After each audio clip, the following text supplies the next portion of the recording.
It's a very good morning to all of you children. We have started doing the DAC exercise practical problems. Yesterday, I left with question number 5.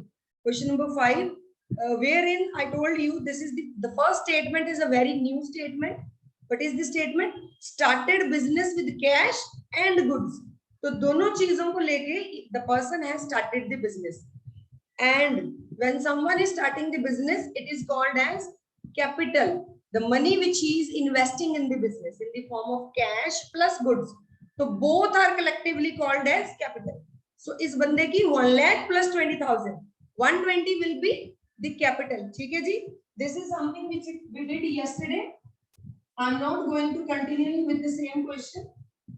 That is your homework. You can do it on your own.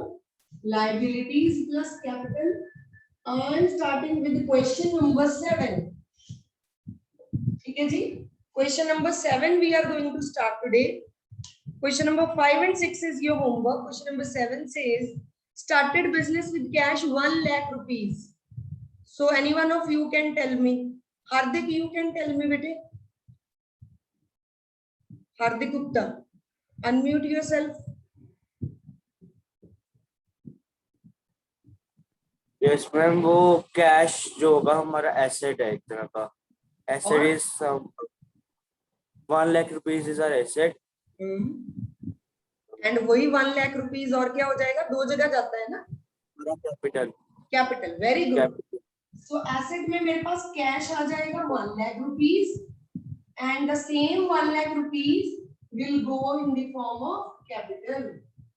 So now we have equation number 1. Cash and capital 1 lakh each. Okay. Entry number 2. It says purchase goods for cash 20,000 and on credit 30,000. Goods खरीदे कुछ cash पे कुछ credit पे. ये हमने कल भी ऐसी ट्रांजैक्शन की थी. Anyone who is interested to answer? Nandika, if you want to answer, you need to switch on your camera.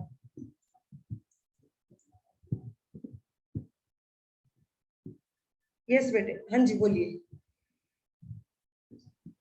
Ma'am पहले कैश वाली बता देती हूँ. जब हमने कैश पे खरीदी तो -20,000 from cash plus under assets के अंदर गुड्स का कॉलम, उसमें प्लस 20,000. गुड्स का एक नया कॉलम बन जाएगा और गुड्स में हम कितने पैसे ऐड करेंगे? 20,000 हम ऐड कर देंगे. Very good. सो हमने गुड्स खरीदी है 20,000. तो cash is going out. Cash में से माइनस कर दिया 20,000 और गुड्स में प्लस कर दिया 20,000. That is very much clear and easy. Now what about credit goods? Credit goods under the liability, creditors में हम प्लस 30,000 कर देंगे and again under the column goods plus 30,000.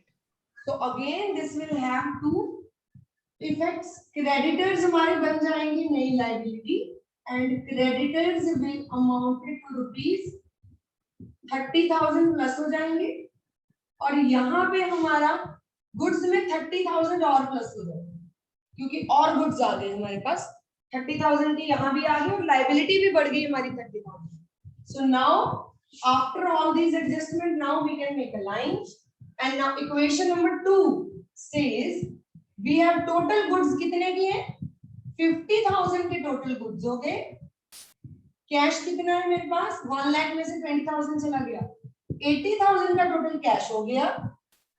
Liability कितनी है मेरी? क्रेडिटर 30,000 का मेरा टोटल लायबिलिटी है एंड 1 लाख रुपीस का मेरा टोटल कैपिटल है.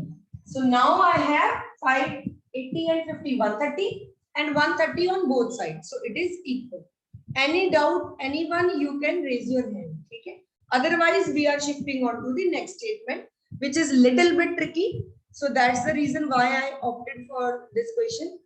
Sold goods for cash costing 10,000 and on credit costing 15,000. तो पहले तो मैं हाँ जी हैंड रेज किया. कोई डाउट है आपको कि आंसर बताना चाहते हैं? ओके, आंसर बताना. वेट क्वेश्चन पढ़ने तो दो. ये क्वेश्चन मैं तुम्हें बताती हूँ पहले. ये यहाँ पे करना है हमने. यहाँ पे sometimes in the question we have some calculation work to do. यहाँ हमें कुछ कैलकुलेशन करनी पड़ेगी क्योंकि क्वेश्चन में लिखा है कि गुड्स 10,000 की थी और 15,000 की थी। 10,000 वाली कैश में बेची, 15,000 वाली क्रेडिट पे बेची और 20% का प्रॉफिट भी हुआ। तो इसके लिए हमें कुछ कैलकुलेशन करनी पड़ेगी। जब भी क्वेश्चन के साथ कैलकुलेशन करनी पड़े तो उसके लिए हम क्या करते हैं, वर्किंग नोट बनाते हैं। क्या बनाते हैं? वर्किंग नोट बनाते हैं। अब मेरे पास एक ही बोर्ड है तो मैं यहाँ बना रही हूँ, आपने क्या करना है, जहां आपका क्वेश्चन चल रहा है उसको खत्म करके उसके नीचे बनाना है वर्किंग नोट, ठीक है। सो वर्किंग नोट इस तरह से मैंने हेडिंग डाल दी। अब वहां पे मैं करूंगी इसकी कैलकुलेशन। अब मुझे दो पार्ट्स है इसके, एक एक बच्चा मतलब एक एक पार्ट बताए। So now you can raise your hand. Okay, Harman, yes Harman.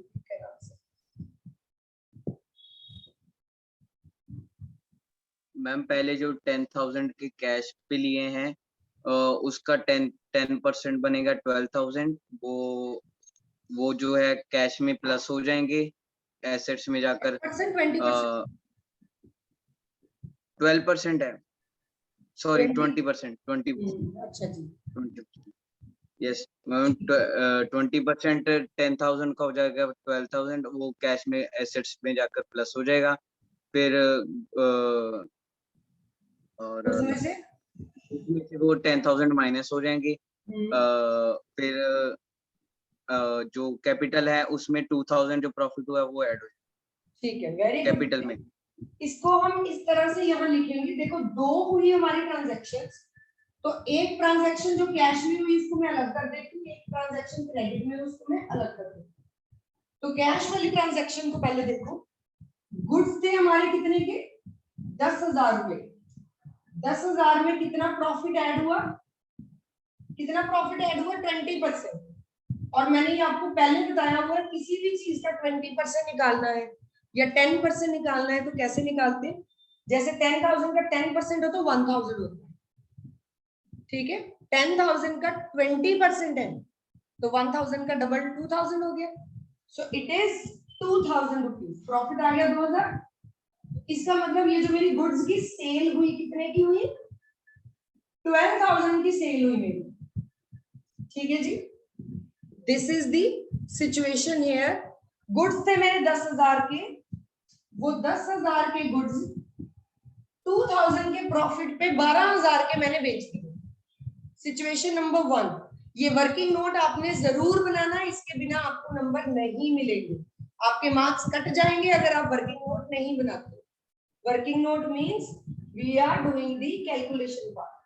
Same this working note will be prepared here in the form of credit पे जो goods बेचे। Now who want to answer?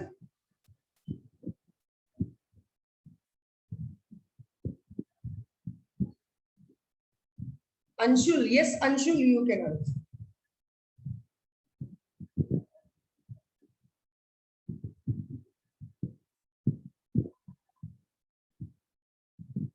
You are unable to unmute yourself, Anshul Sethi.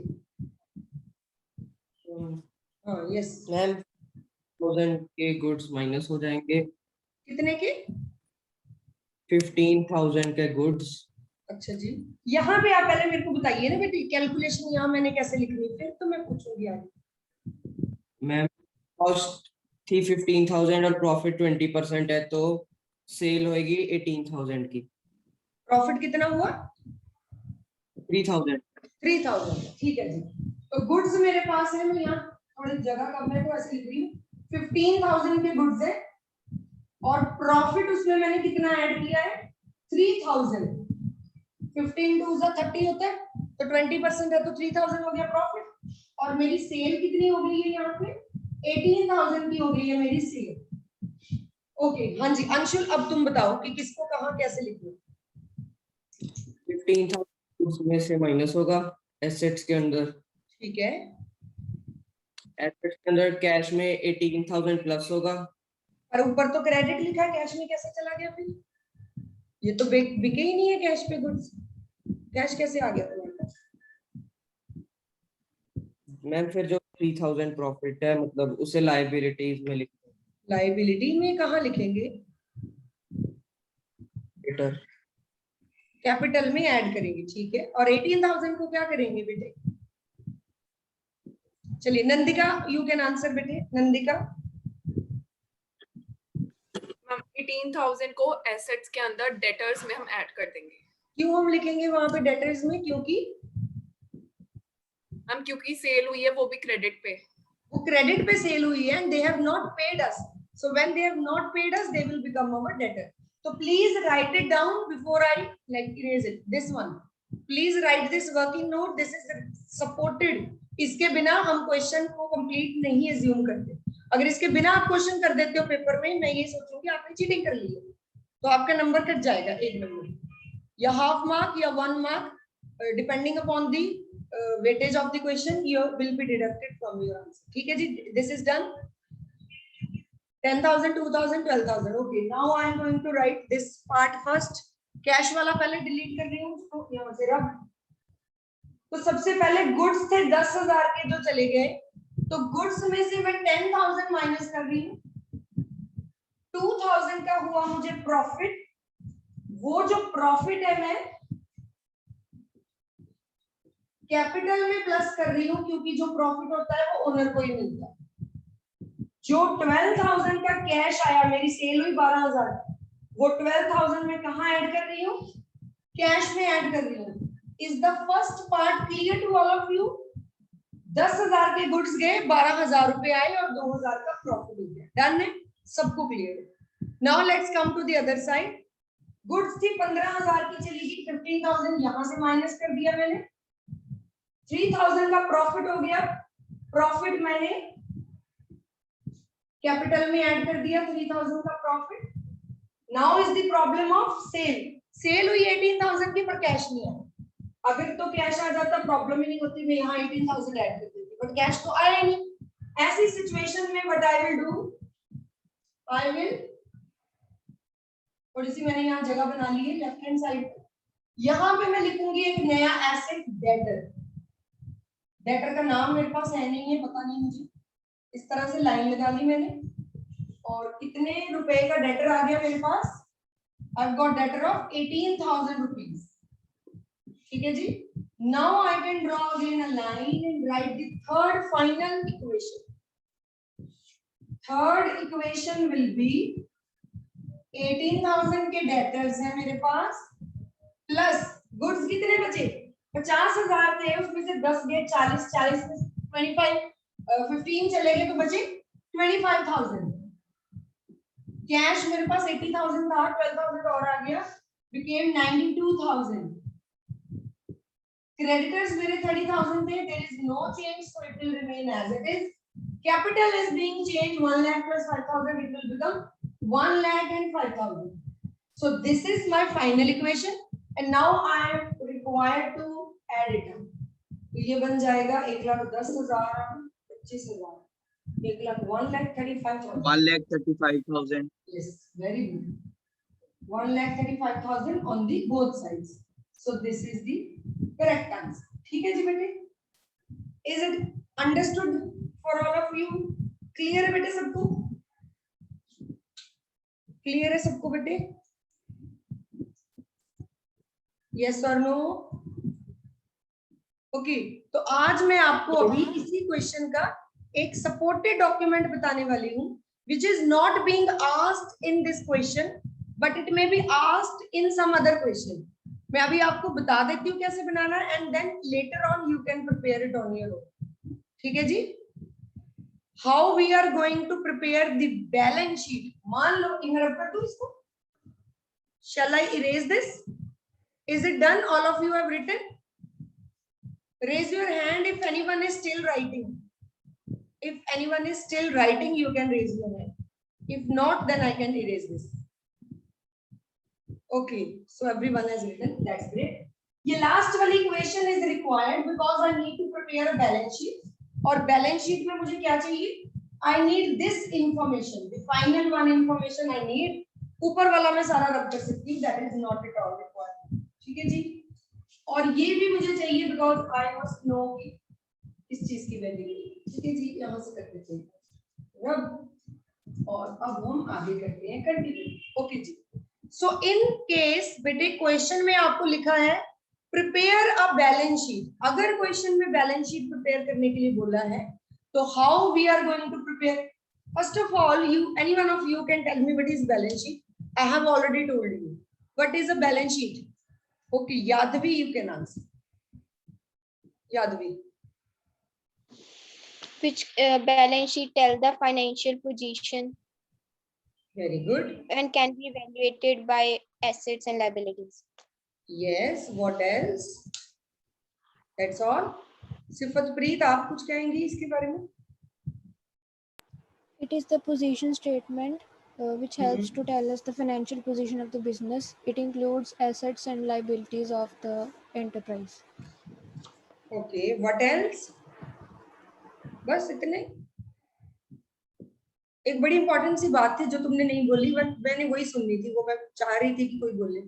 ये सिफतप्रीत. Yes. Debit और credit side होती है इसमें. नहीं होती बेटे, ये स्टेटमेंट होती है, इसमें डेबिट क्रेडिट नहीं होती. चलिए मैं बता देती हूँ. It is prepared at the end of the year. This is what I want to get. Balance sheet during the year नहीं बनती कभी भी. बैलेंस शीट तब बनती है when our year ends. Balance sheet is a financial statement, इसको final accounts भी कहते हैं. अगर हमें प्रोसेस याद होगी अकाउंटिंग की तो ये समरी होती है. This is a statement which is prepared at the end of the year. This is what I want to hear. Rest every information which you gave was absolutely correct. So we will write balance sheet as at जो भी year होगा 31st March. year मुझे पता नहीं है, मैंने dash dash लिख दिया. Like this you are supposed to write balance sheet as at 31st March so and so. ठीक है जी. And then I will draw lines like this. It will be liabilities,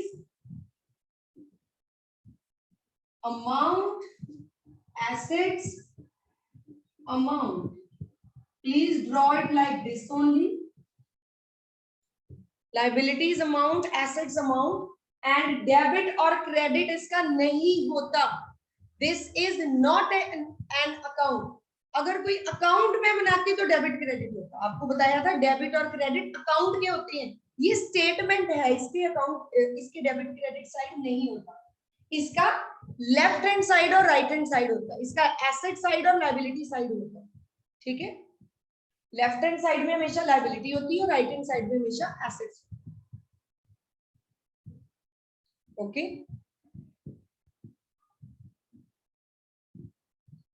Okay, so let's come back to this statement. Right hand side पे we have assets. Assets में बेटे हमने अब क्या क्या लिखना है? हमारे पास क्वेश्चन में कितने assets हैं? 1, 2, 3. How many assets do I have? 3 assets. वही same assets मैंने यहाँ लिख देने हैं. सीक्वेंस का अभी कोई इतना इशू नहीं है, आप किसी भी सीक्वेंस में लिख सकते हो. Whatever way you feel like. मैं यहाँ से स्टार्ट कर रही हूँ. Debtors. गुड्स. गुड्स को मैं स्टॉक लिख दूंगी. अब why I will right stock? You know stock में क्यों लिख रही हूँ? Because and of the year में जब हम अपने गुड्स को मेजर करते हैं, कैलकुलेट करते हैं, it is called as closing stock. तो हम इसको स्टॉक लिख दें या क्लोजिंग स्टॉक लिख दें, बोथ आर करेक्ट. ठीक है. क्लोजिंग स्टॉक भी यहाँ लिख सकते हैं. अमाउंट हमारे पास है क्वेश्चन में. It is 18,000, 25,000 and 92,000 total. 2 line लगा के इस तरह से टोटल कर दो. लाइबिलिटी साइड पे how many liabilities do we have? Only one liability, that is creditors and the other is capital. तो यहाँ लिखा लाइबिलिटी है लेकिन इसमें दोनों चीजें आती है. Internal liability capital and external liability creditor both. So I will write, हमेशा कैपिटल पहले लिखती हूँ मैं, आपको भी ऐसे लिखना चाहिए. Capital is 1,05,000 and creditor is how much? 30,000. And then the total. Total दोनों साइड का एक दूसरे के एग्जैक्टली ऑपोजिट होना चाहिए, मतलब सेम लाइन में. 1,30,000 कितना हुआ था? 5. 1,35,000 and 1,35,000. ठीक है जी, sometimes this is being asked in English. इस तरह से इसको मैं मिला देती हूँ ताकि आपको पता चल जाए कि ये एक ही लाइन में आपको लिखना है। ठीक है जी, क्लियर है सबको? Is it clear to all of you? You are whenever in the question you are being asked. हाँ जी हरमन पूछिए। मैम जैसे हमने लिखना है वो टोटल लिखना है, हम शॉर्ट फॉर्म में लिख सकते हैं 1.35 L? No no no, never ever. Book में कभी ऐसे लिखा देखा आपने? देखो तो बुक में इतनी बड़ी बड़ी वैल्यूज है, इवन करोड़ में भी लिखा हो तो पूरी वैल्यू लिखते। ठीक है, तो आप शॉर्ट फॉर्म नहीं यूज करेंगे। I never allow, I never advise anyone to write in short form. ठीक है, नेवर एवर। रफ वर्क आप कर रहे हो वहां पे आप करना चाहते हो तो कर सकती हो, but never go for L के। बड़े लोग ऐसा लिखते हैं बट आई नेवर प्रेफर। किताबें ऐसा नहीं बताती, सीबीएसई बोर्ड की आंसर की आती है उसमें कभी शॉर्टकट नहीं दिए होते, तो कोई टीचर आपके शॉर्टकट लिखने के नंबर काट लेगा, बोर्ड में चेकिंग होगी जब, तो ऐसा प्लीज मत करिए। Okay, so question number 7 I have done. Question number 8 you will do on your own. नया पॉइंट उसमें मुझे कोई दिख नहीं रहा। क्वेश्चन नंबर 9 कर लेते हैं, उसमें 1-2 पॉइंट नए। क्वेश्चन नंबर 9, इसको इरेज कर दूं बेटे मैं? Is it done? Please write it down, please write it down. ये 2-3 चीजें आप ध्यान रखोगे। एक, आपने ऊपर ये जरूर लिखना है। दूसरा, आपने डेबिट क्रेडिट नहीं लिखना, लाइबिलिटी और एसेट लिखना है। एंड बीच वाला आपका टोटल लिखना, टोटल एक ही लाइन में आना चाहिए दोनों साइड का। ठीक है, चाहे यहाँ पे 2 आइटम है या 3 आइटम है, बट इसका टोटल एक ही साइड मतलब लाइन में लिखना है। डन? लेट्स इरेज कर दो। I think it is good. Let's start with question number 9. Question number 8 you will do on your own. Question number 9 we are going to start. थोड़ा सा lengthy question है, थोड़ा जल्दी जल्दी करेंगे अब। Assets is equal to liabilities plus capital. Okay. Entry number 1, started business with cash 70,000. We know, तो हम डायरेक्टली लिख देते हैं without wasting any time. 70,000, liability is 0 and capital is again 70,000. Very clear to you. Question number 9. Entry number 2, credit purchase of goods 18,000. Credit पे खरीदे, तो मैं लिख ही देती हूँ, आपको आता है सबको। गुड्स आ गए मेरे पास, how much? 18,000।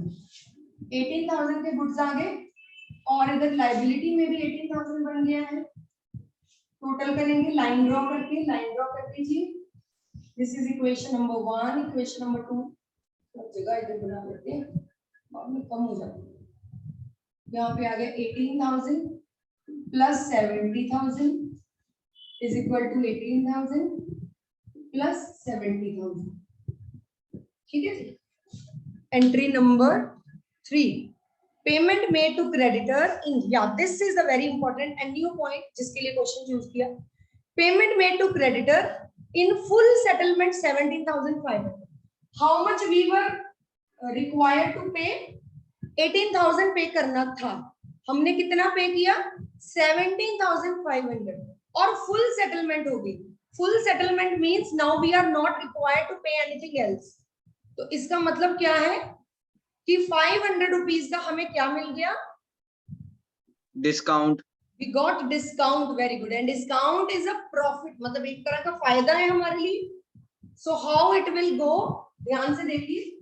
जो हुआ, कैश चला गया 17,500, कैश में से माइनस कर दो। ठीक है, क्रेडिटर 17,500 में पे किए थे ना, तो वो माइनस कर दो, कर दिए। 17,500 यहाँ से गया, 17,500 यहाँ से गया, और 500 हमें पता है क्वेश्चन में लिखा है फुल सेटलमेंट, मतलब सेटल हो गया। यहाँ पे कितना बचा है? 500। वो वाला 500 जो था वो डिस्काउंट मिल गया, 500 का डिस्काउंट यहाँ माइनस, और यहाँ पे प्लस हो गया, क्योंकि हमारे लिए वो एक बेनिफिट है। हमारे लिए बेनिफिट है ना अगर हमें डिस्काउंट मिलता है 500 रुपीज का। This is a benefit for the business. So ultimately now what will be the new equation? यहाँ पे पूरा लायबिलिटी मेरा 0 हो गया, कुछ भी नहीं बचा, फुल सेटलमेंट हो गई, और कैपिटल में मेरे पास 70,500 बढ़ गया। यहाँ पे मेरे पास 18,000 एक है, और दूसरा मेरे पास है, ये कैलकुलेट करके बता दो जरा, 70,000 में से 18,000 गए तो बचे 52,500 and both sides total is equal or not? Is it equal? Check कर लीजिए एक बार, गलत नहीं हो जाता तो ठीक है। Equal? Yes ma'am equal. Okay, फिर ठीक है। अब कई बच्चे क्या करते हैं, यहाँ पे सीधा 18,000 पे माइनस कर सकते हैं। यहाँ पे आप सीधा अगर 18,000 करो फिर ये 500 और ये समझ नहीं आता, इसलिए मैं सेपरेटली करती हूँ। 17,500 पहले माइनस कर दिया, दोनों में से कैश भी गया और ये भी गया। सिर्फ प्रीत, हाँ जी बोलिए,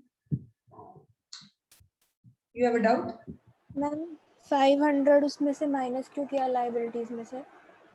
क्योंकि खत्म करना था ना हमने। अगर मैं इसको नहीं माइनस करती तो यहाँ पे मेरी लाइबिलिटी बच जाती 500, बट वो तो कहता मैंने नहीं देनी, उसने बोला full settlement. Full settlement means जो बच गया माफ कर दिया उसको। He has forgiven you. He is not going to charge you anything. तो वो जो 500 रुपए उसने तुम्हारे छोड़ दिए हैं वो मैंने माइनस कर दिया, ठीक है। He has left. उसने बोला लाइबिलिटी 0, तो जो बच गया वो तुम्हारा डिस्काउंट, वो तुमने खुद से अज्यूम कर लिया, क्योंकि उसने बोला फुल सेटलमेंट। डन है बेटी? उसके बाद 2 पॉइंट्स बचे हैं। We have 3 minutes with us. We will do purchase of machinery cash 20,000। Machinery खरीदी तो क्या बनेगा बताइए जरा। मशीनरी, नंदिका आगे, नंदिका ही आंसर करना चाहती है, सिर्फ नंदिका, हरमन, यादवी, 4 बच्चे आंसर करना चाहते हैं, दैट्स ऑल। बाकी सारी क्लास हो रही है। मैम कैश 20,000 सब्ट्रैक्ट हो जाएगा और मशीनरी आयुष का चावला, नवा आयुष चावला, हैंड भी रेज करना होता है, मुझे पता कैसे चलेगा who is interested to answer. Ayush, हाँ जी बोलिए बोलिए, आयुष बोलो। एसेट में कैश 20,000 सब्ट्रैक्ट हो जाएगा और मशीनरी का नया कॉलम बन जाएगा, वहां पे 20,000 ऐड हो जाएगा। Very good very good. Asset में कैश में से 20,000 माइनस हो जाएगा, कैश चला गया, this is my question number 3, और एक नया कॉलम बन जाएगा मशीनरी का, और अमाउंट आ जाएगा इसमें 20,000 की मशीन आ गई हमारे पास। तो टोटल अब नई इक्वेशन बना लेते हैं, लाइन ड्रॉ करके।